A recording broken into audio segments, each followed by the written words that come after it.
El tema que estaremos analizando hoy, hermanos, es presentemos nuestro cuerpo como sacrificio vivo.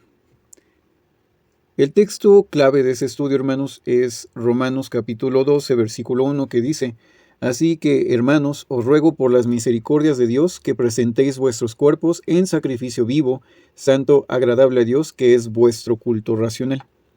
Este es el texto clave, hermanos. Se ha leído y se estará leyendo todos los textos bíblicos mencionados en ese estudio de la versión Reina Valera de 1960. Bien, hermanos, ahora la lectura de este estudio, o sea, la lectura base de este estudio para esa consideración es Romanos capítulo 12 completo, que bueno, yo les invito a que puedan leer desde sus Biblias. Vamos a escuchar en ese momento una lectura de Romanos capítulo 12, les pido que presten atención. Si es posible, sigan la lectura con la traducción de la Biblia que ustedes tengan, para que, bueno, puedan identificar también las ideas clave.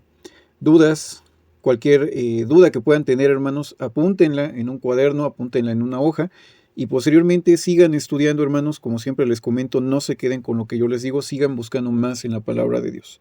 Bien, hermanos, pues vamos a escuchar la lectura base de ese estudio, que es Romanos capítulo 12. Romanos capítulo 12. Biblia Traducción Reina Valera de 1960. Así que, hermanos, os ruego por las misericordias de Dios, que presentéis vuestros cuerpos en sacrificio vivo, santo, agradable a Dios, que es vuestro culto racional. No os conforméis a este siglo, sino transformaos por medio de la renovación de vuestro entendimiento, para que comprobéis cuál sea la buena voluntad de Dios, agradable y perfecta. Digo, pues, por la gracia que me es dada, a cada cual que está entre vosotros, que no tenga más alto concepto de sí que el que debe tener, sino que piense de sí con cordura, conforme a la medida de fe que Dios repartió a cada uno. Porque de la manera que en un cuerpo tenemos muchos miembros, pero no todos los miembros tienen la misma función, así nosotros, siendo muchos, somos un cuerpo en Cristo, y todos miembros los unos de los otros. De manera que, teniendo diferentes dones, según la gracia que nos es dada, si el de profecía, úsese conforme a la medida de la fe, o si de servicio, en servir, o el que enseña, en la enseñanza, el que exhorta, en la exhortación, el que reparte, con liberalidad, el que preside, con solicitud, el que hace misericordia, con alegría. El amor sea sin fingimiento. Aborreced lo malo, seguid lo bueno. Amaos los unos a los otros con amor fraternal, en cuanto a honra, prefiriéndoos los unos a los otros. En lo que requiere diligencia, no perezosos, fervientes en espíritu, sirviendo al Señor, gozosos en la esperanza, sufridos en la tribulación, constantes en la oración, compartiendo para las necesidades de los santos, practicando la hospitalidad. Bendecid a los que os persiguen, bendecid, y no maldigáis. Gozaos con los que se gozan, llorad con los que lloran. Unánimes entre vosotros, no altivos, sino asociándoos con los humildes. No seáis sabios en vuestra propia opinión. No paguéis a nadie mal por mal, procurad lo bueno delante de todos los hombres. Si es posible, en cuanto dependa de vosotros, estad en paz con todos los hombres. No os venguéis vosotros mismos, amados míos, sino dejad lugar a la ira de Dios, porque escrito está: mía es la venganza, yo pagaré, dice el Señor. Así que, si tu enemigo tuviere hambre, dale de comer, si tuviere sed, dale de beber, pues haciendo esto, ascuas de fuego amontonarás sobre su cabeza. No seas vencido de lo malo, sino vence con el bien el mal. Bien, hermanos, pues hemos escuchado la lectura de Romanos capítulo 12 y vamos a comenzar con el primer versículo, hermanos, considerando lo que se dice ahí. Dice: Así que, hermanos, os ruego por las misericordias de Dios que presentéis vuestros cuerpos en sacrificio vivo, santo, agradable a Dios, que es vuestro culto racional.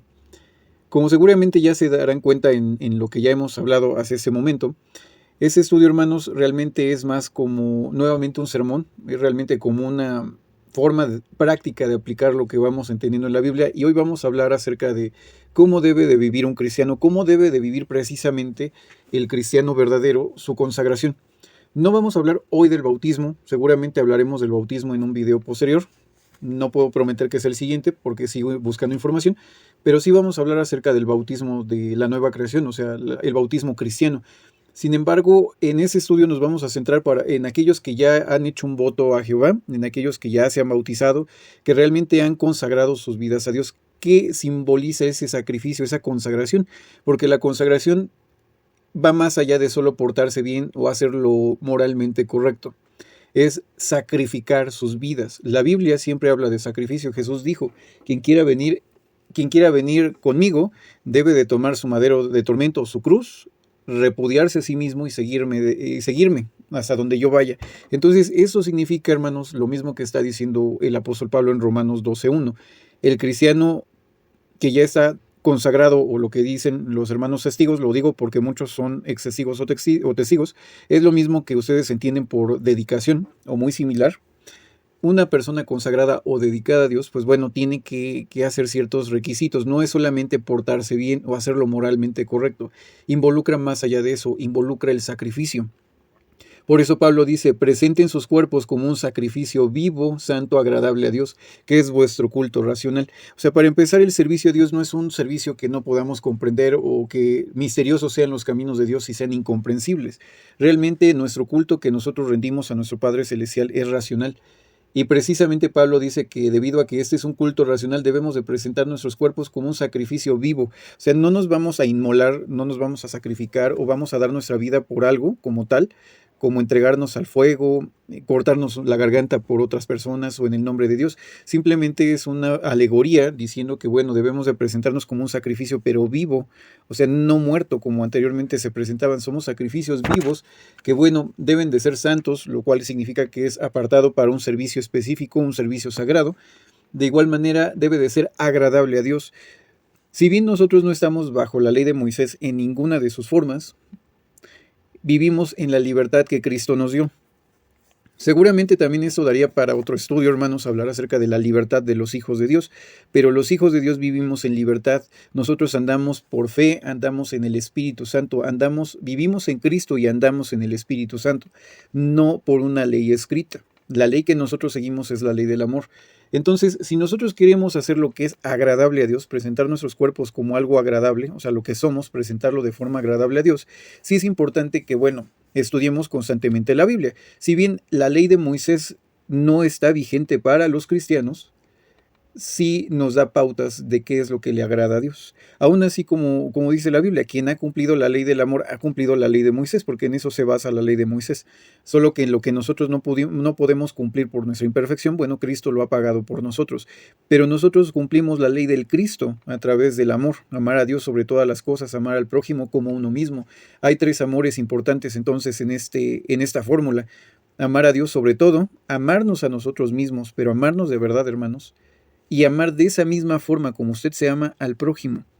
Es algo que muchas veces las iglesias omiten, pero no debemos de omitirlo. Ames, hermano, busque siempre estar bien, lo cual involucra, hermanos, que si yo no estoy bien, si yo detecto que hay algo mal en mi persona, que estoy muy triste, tengo una depresión, hay algo que no me permite vivir o avanzar en mi vida normal, en mi vida común, y tampoco de forma espiritual, entonces puede ser tal vez que necesitemos ayuda tal vez de un especialista, de un psicólogo, de un psiquiatra, así como, por ejemplo, se descompone un órgano de mi cuerpo, puede ser el corazón, puede ser el hígado, pueden ser los riñones, bueno, pues también el cerebro, hermanos, también la mente se puede llegar a dañar. Entonces, hay doctores, hermanos, y la Biblia no condena ir hacia el doctor. Muchas religiones dan a entender que no necesitamos un psicólogo, un psiquiatra, porque Dios es nuestro psicólogo o psiquiatra, pero eso no dicen las Escrituras. Si Dios nos permite ese tipo de medicinas, pues también aprovechémoslas, hermanos. Entonces, si usted tiene un problema en sí mismo, hermanos, pues, o bueno, si usted tiene un problema dentro de sí, hermano, usted, hermana, entonces busque la ayuda también pertinente. Primero, obviamente, busque la ayuda de nuestro Padre Celestial para que le guíe, para que le diga hacia dónde acercarse, buscar tal vez un buen doctor, tal vez un buen especialista. Pero si usted tiene un problema en sí mismo, hermano, busque ayuda. Hermana, si usted tiene una dolencia física, un problema espiritual, busque siempre estar bien con Dios. Debemos de buscar la paz también con nosotros mismos, buscar lo mejor para nosotros mismos, obviamente sin caer en el egoísmo, lo vamos a ver más adelante, pero no caer en estas cosas. Debemos de buscar siempre lo mejor para nosotros mismos, amarnos, hermanos. Entonces, si nosotros queremos realmente que nuestro sacrificio sea algo agradable a Dios, pues cumplamos la ley del amor. Ame a Dios sobre todas las cosas, ámese y ame de esa misma forma al prójimo. Ahora, Dice aquí que no debemos de conformarnos a este siglo. Vamos a checar cómo lo dice la versión interlineal, la palabra siglo. En la página logoscalogos.com, que es una Biblia interlineal o cuenta con una Biblia interlineal, menciona aquí que la traducción correcta de la palabra que vierte la Reina Valera como siglo, en realidad en la versión original, o sea, en los escritos antiguos griegos, se traduce como edad, o sea, la palabra realmente es edad. Dice, y no estén siendo amoldados juntamente con a la edad. Así dice textualmente ese texto. La palabra edad se traduce prácticamente del griego aion. Aion, bueno, puede también definirse propiamente como edad, era, por extensión, perpetuidad, por implicación, el universo, específicamente el periodo judío mesiánico, presente o futuro. O sea, habla de una etapa. O sea, aquí cuando Pablo dice que no debemos de amoldarnos a esta etapa o a esta era o a esta edad, pues sí, en efecto, no debemos de amoldarnos a esa edad porque es una era, una edad de maldad. Es el presente mundo malo que habla Pedro. Entonces, nosotros no debemos de amoldarnos a esta edad o esta era, a este periodo de tiempo porque está siendo dominado por Satanás. Nosotros vemos en el mundo realmente que Satanás es el príncipe o es la entidad más poderosa de este mundo y pues realmente todo lo que hay en el mundo, generalmente, no todo obviamente, pero generalmente, pues tiene un rasgo satánico en el sentido de que son cosas que van en contra de la ley del amor. O sea, realmente el mundo vive en una competencia, siempre está buscando aplastar a los más débiles, siempre tiene metas que realmente no traen pues realmente una felicidad duradera. Realmente mucha gente está vacía precisamente porque no se da tiempo del amor. O sea, el amor realmente es lo que llena a las personas. El motivo correcto para tener fe, el motivo que nos permite tener buenas obras, pero sin amor no hay nada. Entonces el mundo es egoísta, el mundo desprende muchas formas de lo que es Satanás. Y pues por eso también Pablo nos dice, no sean como las personas de esta edad o de esta era que está llena o plagada, pues del mismo egoísmo, de esa actitud mental que hay en Satanás, de este espíritu del mundo. O sea, el espíritu del mundo es la mentalidad del mundo, que está influenciada prácticamente por Satanás. Siguiendo, hermanos, con la siguiente parte del texto nos dice aquí que no debemos amoldarnos precisamente a ese siglo o esta era. Posteriormente dice, sino que transformaos por la renovación de vuestro entendimiento para que comprobéis cuál es la buena voluntad de Dios agradable y perfecta. Si bien nos dice, no se amolden a esta era, no se amolden a ese siglo, dice, transformen sus entendimientos. Dice, renueven. Dice, sino que transformaos por medio de la renovación de vuestro entendimiento. O sea, hay una transformación, hermanos, en cuanto Dios nos permite comprender. Recordemos que nosotros no estamos entendiendo la palabra de Dios porque yo sea muy inteligente. Realmente puede ser que sea una criatura inteligente porque Dios me ha dotado de inteligencia, pero no es por mi inteligencia, es por el Espíritu Santo. El Espíritu Santo es el que nos guía. La verdad, por mucho que yo me esmere, hermanos, en explicarles todo lo que yo creo que es correcto, de acuerdo a lo que puedo ver en la Biblia, si alguien no tiene el Espíritu Santo no lo va a poder comprender. No es porque yo me prepare, ni porque sea un buen maestro, ni nada. Simplemente es el Espíritu Santo. Entonces, el Espíritu Santo actúa en nuestras mentes. El Espíritu Santo, como dijo Jesús, nos permite recordar las cosas que Él dijo. O sea, el Espíritu es como un buscador en una base de datos. Necesitamos una información específica y el buscador busca en toda esa base de datos. Entonces, llene su mente de conocimiento, llene esa base que es su mente de datos correctos. Lea la Biblia y cuando sea necesario, el Espíritu Santo operará como este buscador y le va a dar la información que usted requiere. Pero es importante llenarnos de la palabra de Dios. El Espíritu Santo actúa en nuestras mentes y nos transforma. Todos los comportamientos que nosotros podamos tener malos van a ser modificados, no porque tengamos miedo a un infierno o inclusive miedo a la destrucción eterna, porque algunas religiones utilizan ahora esta forma de creer de que, bueno, la muerte es el fin de la vida, pero la ocupan como el infierno para golpear a los hermanos y decir, si tú no te portas bien, te vas a morir para siempre. Que es lo mismo que hacen algunas iglesias diciendo que, bueno, si uno no hace las cosas bien, vamos a arder por siempre en el infierno. Realmente no es mucha la diferencia, pero la Biblia aquí no nos dice que sea esto el punto. Nosotros no estamos para obligar a los demás a creer lo que nosotros creemos. Realmente aquí el punto es que el Espíritu Santo opere en la mente de la persona. Si la persona no tiene Espíritu Santo y no ha recibido ese llamado de parte de Dios, porque la Biblia dice que solamente Dios atrae a la gente a Cristo. Dice, nadie puede ir al Hijo a menos de que el Padre lo atraiga. Si Jehová no nos ha traído a Cristo y no hay Espíritu Santo en la persona, jamás podrá entenderlo. Bien lo dice la misma carta a los romanos, porque nadie puede decirle a Jesús Señor si no es a través del Espíritu Santo. Entonces, hermanos, ¿cómo pues podría alguien acercarse a Cristo si no ha sido llamado precisamente por Dios? Estoy de hecho buscando ese texto, hermanos, para podérselos leer, en el que se menciona esto. El texto, hermanos, es 1 Corintios 12:3, que dice: por lo tanto os hago saber, hermanos, que nadie que hable por Espíritu de Dios llama anatema a Jesús, y nadie puede llamar a Jesús Señor si no es por el Espíritu Santo. Nadie puede creer en Jesús si no cuenta con el Espíritu Santo, porque precisamente el Espíritu es el que nos lleva a comprender la verdad, y la verdad se centra en Jesucristo, no en una religión. Si una religión, como siempre les he dicho, ninguna religión es verdadera. Hay una iglesia verdadera, pero le pertenece la iglesia a Jesús, y la verdad solo está en Cristo. Aquellos que han aceptado a Jesús y hacen su mejor esfuerzo, que es lo que vamos a ver hoy, son los que reciben ese Espíritu y pueden realmente consagrar sus vidas, porque el Espíritu Santo está operando en su mente y los está modificando.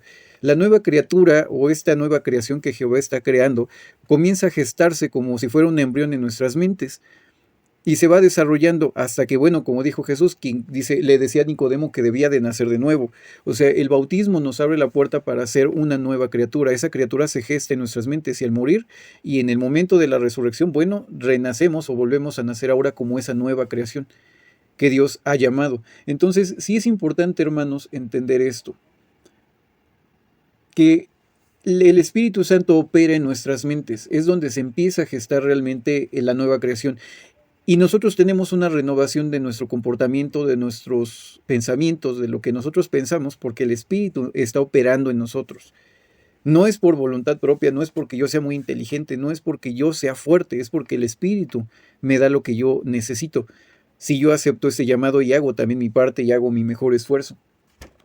Solo si nosotros nos permitimos ser guiados por el Espíritu Santo, entonces podremos comprobar cuál es la voluntad de Dios. Aquí no está diciendo que es a través de Charles Six Russell, o de un profeta, o de un cuerpo gobernante, o de cualquier otra institución como el Papa, o un profeta. No, hermanos, es a través de Dios. Dice que entonces comprobaremos la buena voluntad de Dios, agradable y perfecta. La voluntad de Dios, no la voluntad de hombres. Dice Pablo, digo pues por la gracia que me es dada a cada uno que esté entre vosotros, que no tenga más alto concepto de sí de lo que debe tener. Aquí Pablo nos está invitando a no pensar más en nosotros mismos. Deje de pensar, hermano, y yo me costó, o sea, realmente tengo que aceptarlo, me costó mucho, hace mucho tiempo creer que la religión en donde yo me encontraba era la religión verdadera y que era la única religión correcta en el mundo. Cuando yo entendí lo que significan estas palabras, me quedó claro algo. No debemos de tener un alto concepto de nosotros mismos, de lo que deberíamos de tener. Nosotros aspiramos a ser verdaderos cristianos, pero también los demás cristianos. Yo no puedo asegurar actualmente que todo lo que yo digo esté exento de algún error bíblico. Es probable que haya alguno. Si yo lo detectara, hermanos, créanme que ya lo hubiera modificado, pero igual he visto otras personas que predican. Yo veo algún error teológico, pero para la persona es correcto. Entonces, yo no soy juez, yo solamente escucho, respeto las creencias de otros y me juzgo a mí mismo. Tal vez puedan decir que yo juzgo en los videos a otras personas, no como tal, nunca ha sido el objetivo, sino mi juicio es hacia mí mismo. Tratar de apegarme a lo que está escrito y compartirles también a ustedes, hermanos, lo que yo veo en la palabra de Dios. Lo que otros hermanos han estudiado y ven en la palabra de Dios y que también nos están compartiendo. Claro que yo también estudio lo que ellos dicen y veo si realmente se apega a lo escrito en la palabra de Dios. Pero nosotros no seguimos hombres, hermanos, y no debemos de tener esa actitud de que yo soy mejor que otro cristiano, porque pues nos guste o no, todos somos pecadores. Entonces, no se tome atribuciones que no nos competen. Nadie es mejor que otro. Todos somos pecadores. Inclusive Pablo en esa carta a los romanos, en los primeros capítulos, estaba reprendiendo precisamente a los judíos y a los gentiles, porque los judíos se sentían superiores a los cristianos gentiles, porque ellos habían recibido el llamado, la ley, y tenían la marca de la circuncisión en la carne y muchas otras cosas que la ley estipulaba, y creían que eran superiores a los cristianos gentiles. Y los gentiles también se sentían superiores a los cristianos judíos, porque ellos habían sido necios, porque ellos habían tenido, como había dicho Pablo, en general, como colectivo, pues la culpa de la muerte del Señor. Entonces, Pablo les dice, basta, ninguno es mejor que otro.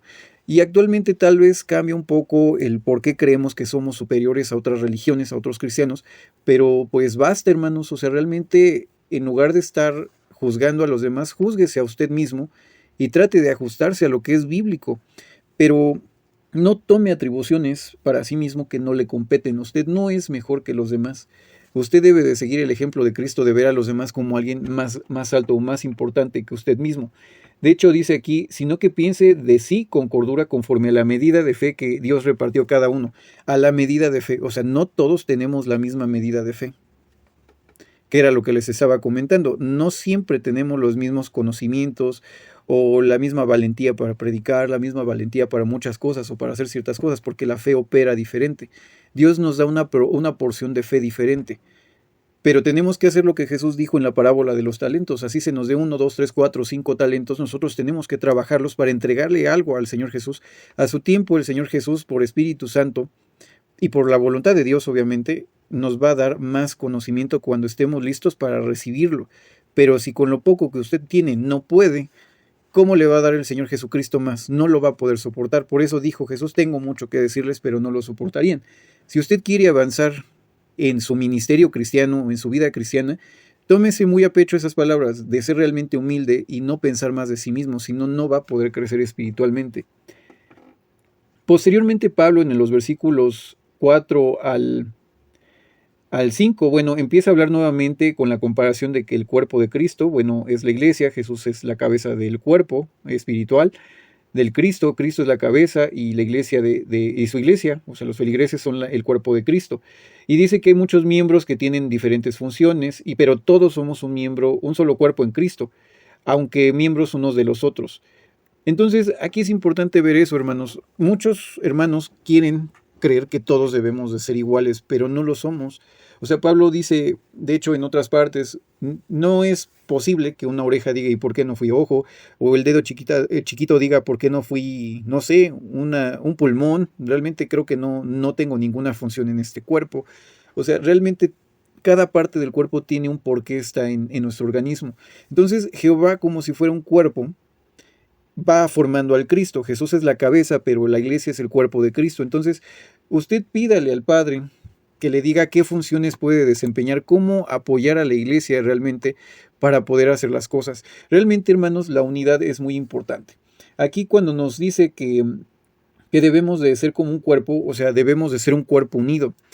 El libro La Nueva Creación, en la página 235, el hermano Charles C. Russell hace un comentario muy interesante que yo quisiera citar, que dice en el último párrafo: la unidad de la fe es deseable, hay que hacer todo lo posible para obtenerla, no obstante, no el tipo de unidad que se busca en general, o sea, la unidad que buscan las iglesias como una unidad, pero forzada, pues no.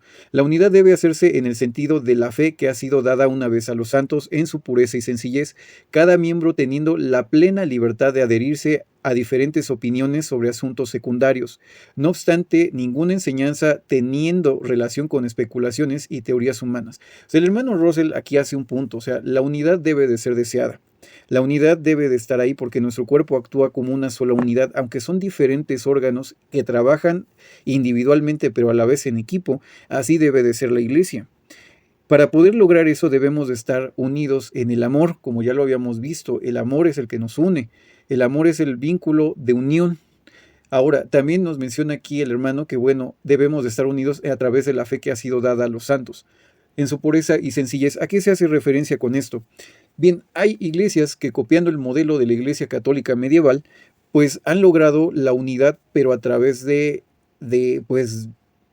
odio, a través de la fuerza. Realmente hay muchas religiones que obligan a sus feligreses a mantenerse unidos bajo la pena de la excomunión, bajo la pena de quitarle ciertos privilegios o sancionarlos severamente. En el caso de la Iglesia Católica, pues era muerte, realmente era una persecución brutal. Muchas iglesias, tal vez si tuvieran el poder de la Iglesia Católica, harían lo mismo, tal vez perseguirían a muerte a sus propios enemigos, pero pues no pueden, o sea, los tiempos cambiaron y también es probable que no pase por sus mentes de muchas personas esto porque no tienen la oportunidad. Tal vez no es porque no quieran, tal vez simplemente no tienen la oportunidad. Pero esa no es la unidad de la que habla la Biblia. La idea bíblica de la unidad descansa sobre los principios fundamentales del Evangelio, como menciona nuestro hermano Russell. Solo hay dos cosas, bueno, hay 3 puntos, hermanos, que realmente son los que nos podrían decir qué es, cómo poder identificar a un hermano en Cristo, más allá de su ideología específica, porque todos podemos llegar a tener ciertas divisiones, pero lo que nos debe de unir son 3 puntos muy específicos. Realmente confesar que la redención es gracias a la sangre preciosa del Señor Jesucristo y que nuestra justificación procede realmente de la redención o de este sacrificio que hizo el Señor Jesucristo. La justificación es por la fe en el sacrificio de Jesús.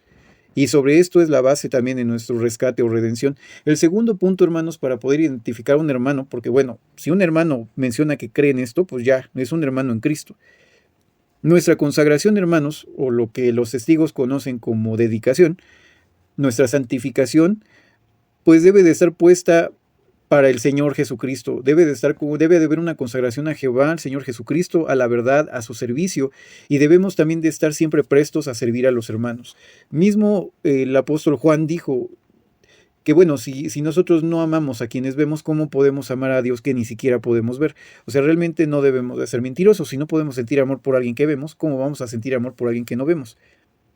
Precisamente, hermanos, eso involucra nuestra consagración y sacrificio. Estar al servicio. No estamos para ser servidos, y si usted espera, hermano, sentarse en una iglesia y recibir información y ayuda, ese no es el espíritu cristiano. Usted está para recibir, sí, pero también hasta cierto punto dar. Debemos de siempre estar al servicio de Jehová, de Jesús y de los hermanos y de cualquier persona que requiera de nuestro apoyo. Entonces, nuestra consagración, hermanos, nuestra santificación debe de estar puesta en el Señor y delante del Señor, la verdad y su servicio. Debemos de estar siempre de parte de Dios, debemos de tener una consagración. Entonces ya vimos ahorita 2 puntos, que es, pues obviamente confesar que el sacrificio de Jesús es para nuestro beneficio y que tenemos únicamente el rescate o la justificación a través de su sangre, y también nuestra consagración. Nuestra consagración y santificación para Dios es algo que debe de unirnos, y quienes hagan estos puntos podemos ya nombrar como hermanos. El tercer punto es el siguiente. Aparte de los puntos que ya hablamos, estos puntos esenciales sobre los cuales debe de existir la unidad, no puede haber comunión conforme a la Escritura sobre otro punto.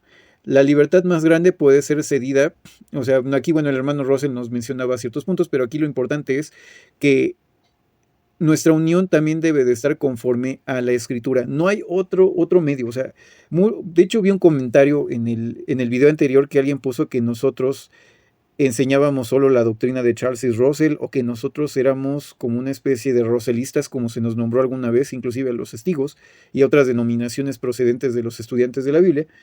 Pero no, o sea, realmente los verdaderos estudiantes de la Biblia, desde tiempos del hermano Russell, jamás hemos creído que el hermano era como inequívoco. O sea, realmente el hermano sí llegó a tener errores, por supuesto, como todos nosotros podemos llegarlo a tener, en cuanto a sus aseveraciones o sus estudios. Y más se puede dar este caso cuando hablamos de doctrina, bueno, de doctrina no tanto, más como de interpretación de ciertas cosas. Entonces, sí puede pasar, hermanos, pero aquí el punto más importante es que debemos todos de estar unidos conforme a las Escrituras, o sea, la Biblia. No hay otra cosa más importante que no sea la Biblia. O sea, si un cristiano realmente acepta, primero, el rescate, da gracias por la sangre de Jesús, entiende que su justificación procede de la sangre bendita de Jesucristo, consagra su vida, santifica su vida y toma las Escrituras como el punto central de su fe, como la carta de Dios escrita a los hombres, y que es con lo que Él nos educa y nos da la oportunidad de acercarnos a Él, bueno, entonces pues ya es un hermano en Cristo. Más allá de muchas cosas, obviamente nosotros, y no les voy a mentir, los estudiantes de la Biblia, pues no vamos a cambiar nuestras ideas, porque esa es la estructura que nosotros tenemos. Creemos todos, o en su mayoría, que el cúmulo doctrinal primario pues es un cúmulo doctrinal pues que realmente es correcto. En ciertas cosas, como el cúmulo doctrinal secundario, podría haber pues diferencias. Por ejemplo, 1914. No todos creemos lo mismo sobre 1914. Hay quienes ni siquiera creen en esa fecha como ni la llegada de Cristo, ni como el fin del tiempo de los gentiles. Yo sí me adhiero un poco más a esa doctrina. Yo sí creo que el tiempo de los gentiles finalizó en 1914, que Cristo debió haber regresado a la tierra antes de 1914, pero no puedo asegurar, como otros hermanos y lo creyeron, inclusive Charles C. Russell, que Jesús regresó a la tierra en 1874 de manera invisible, de una manera espiritual. Yo creo que fue antes de 1914, pero no puedo asegurar esa fecha porque creo que me faltan más conocimientos en ese tema. No estoy ni a favor ni en contra, pero así somos los estudiantes de la Biblia. Nosotros no enseñamos algo que no estamos convencidos. Si alguien quiere saber más del tema, podemos darle información, pero pues cada quien es responsable también de su propio entendimiento. No depende de nosotros ni como iglesia.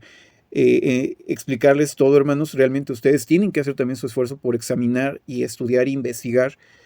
Y ese es el punto. Ahora, si alguien no quiere simplemente aceptar algunos puntos doctrinales que nosotros tenemos, está en todo su derecho. Nosotros no por eso vamos a decir que esa persona no es cristiana, simplemente no comulga con nuestras ideas cristianas, pero para nosotros es un hermano en Cristo.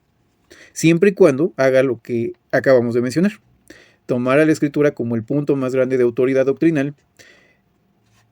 También tomar el sacrificio, o sea, realmente entender que la redención o el rescate se obtiene solo a través de la sangre preciosa de Cristo y que la justificación es a través de ella. Y como le decía, la consagración, la santificación, que es de lo que estábamos hablando precisamente hace unos momentos, cómo vivimos nuestra consagración o esta santificación, que ya vimos un punto muy importante.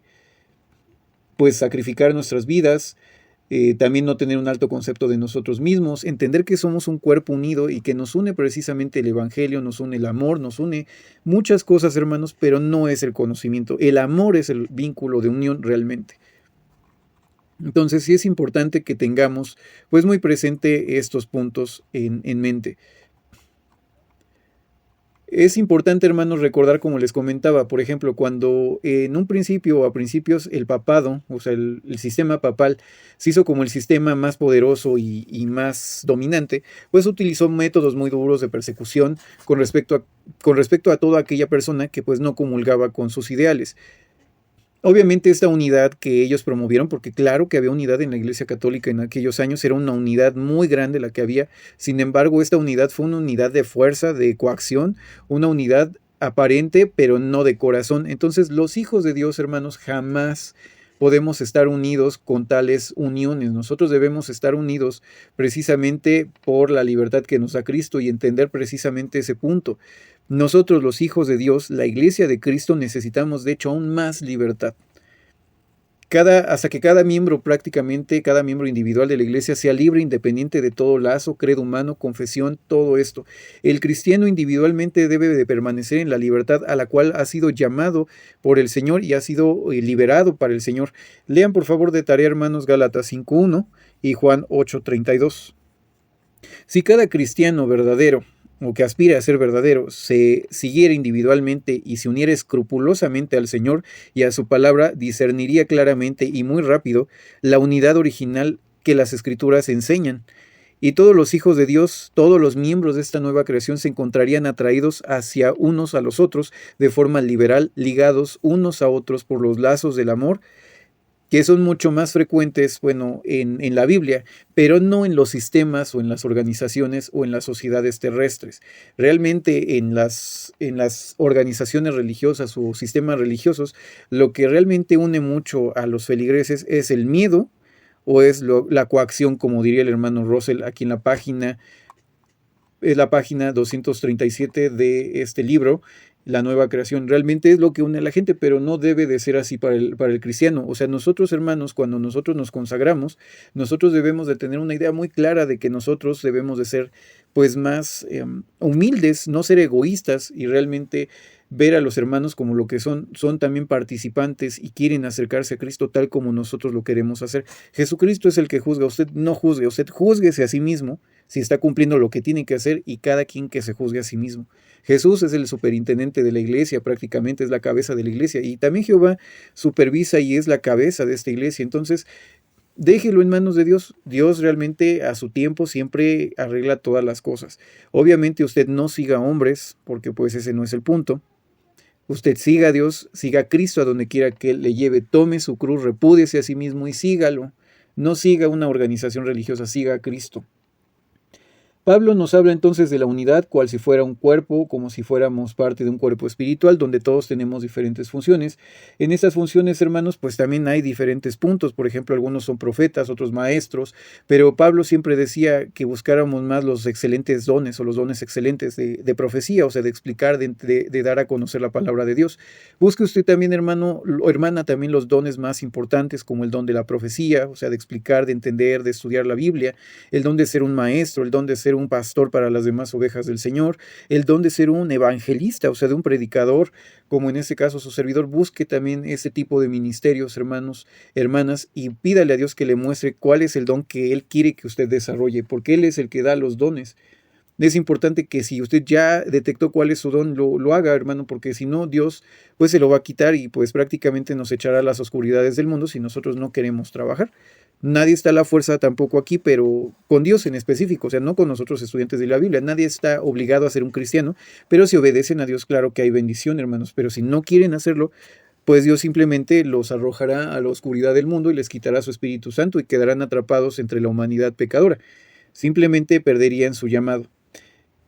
Es importante, hermanos, entender en los siguientes textos, en los versículos número 7 al 8 dice, bueno, ahí es donde dice, de hecho desde el 6 dice, de manera que teniendo diferentes dones según la gracia que nos es dada, si el de profecía úsese conforme a la medida de la fe, o si de servicio en servir, o el que enseña en enseñar, el que exhorta en la exhortación, el que reprende con liberalidad, el que preside con solicitud, el que hace misericordia con alegría. El amor sea sin fingimiento, aborreced lo malo y seguir lo bueno.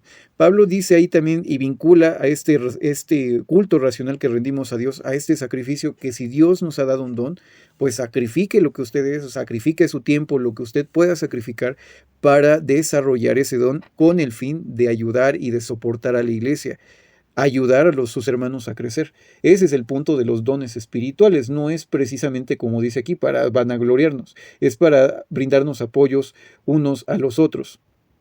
El amor, hermanos, es el punto principal, no debe de ser fingido, debemos de aborrecer lo malo y seguir lo bueno. Dice Pablo, amaos los unos a los otros con amor fraternal en cuanto a honra, prefiriéndoos los unos a los otros.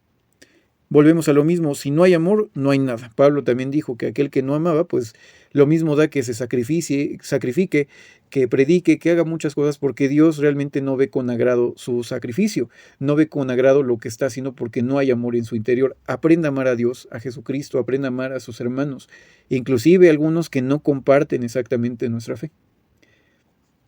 Eso es muy importante, hermanos, la iglesia no es divisiva.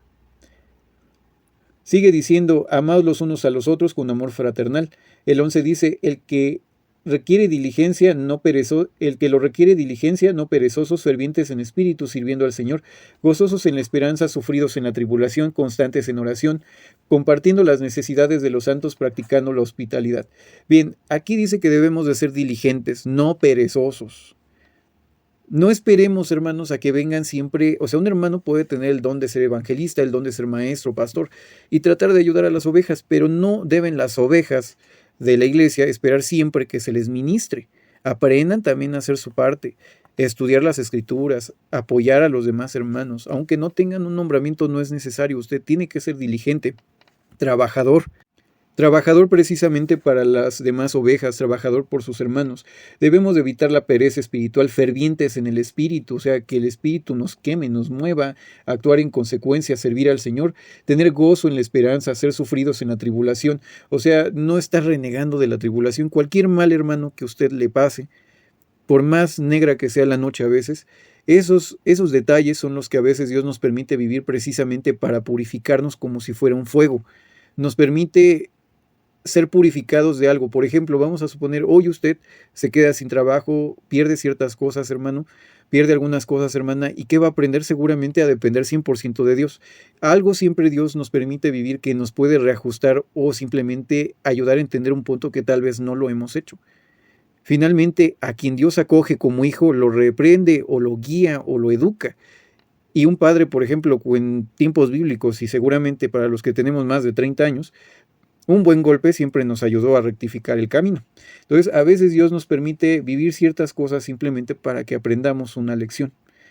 A quien Jehová ha utilizado o Él o a quien Jehová acepta como hijo, pues prácticamente él lo guía o lo reprende, hermanos, le enseña. Debemos de ser personas que, bueno, sufridos en la tribulación, constantes en la oración, debemos de orar constantemente, tener este hábito, compartiendo las necesidades de los santos, o sea, realmente estar siempre pensando en qué necesitan los demás, en especial la iglesia, los santos son la iglesia. Si alguien tiene hambre, dele de comer; si alguien necesita ayuda espiritual, désela; si alguien necesita estudiar la Biblia, pues préstese para estudiar la Biblia con otras personas para explicarles también la palabra de Dios. Practique la hospitalidad, así como usted quiere ser tratado, pues trate a los demás, hermanos. Entonces, eso es muy importante. Bendigan a los que se les persigan, a los que les persiguen, bendigan y no maldigan. Aquí dice Pablo esto en el versículo 14. Entonces, aquí el apóstol dice, no sean personas que guarden odio. Donde hay amor no puede haber odio. No podemos odiar a las personas, bien lo decía la Biblia. Si a Dios que no lo vemos decimos que lo amamos, somos mentirosos, porque aquellos que sí vemos no los podemos amar. ¿Cómo podemos amar a alguien que no vemos? Entonces, no debemos de maldecir a aquellos que nos hacen mal. Debemos de bendecir y no maldecir. Debemos de gozarnos con los que lloran, llorar con los que sufren. Eso significa, hermanos, que debe de haber empatía.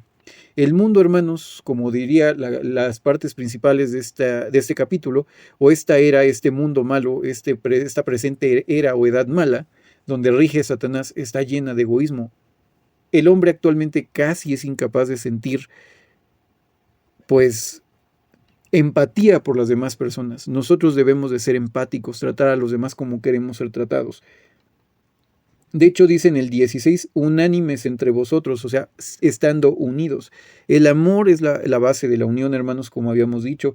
No debemos de ser altivos, sino debemos de asociarnos o juntarnos con aquellos que son humildes y no ser sabios a nuestros propios ojos. Entendamos, hermanos, que podemos estar mal. A veces podemos recibir un consejo de parte de la palabra de Dios. Un hermano bien intencionado puede acercarse a nosotros a darnos un consejo. A mí me pasó, tal vez hace un año aproximadamente, un hermano en Cristo que, bueno, me estuvo dando seguimiento también, un hermano de Brasil, de hecho, me mandó un mensaje y me trató de reajustar en ciertos puntos muy interesantes. Antes de enojarnos y decir por qué el hermano es metiche y se está metiendo en mi vida, ¿por qué no vemos mejor eso como un acto de amor de nuestros hermanos?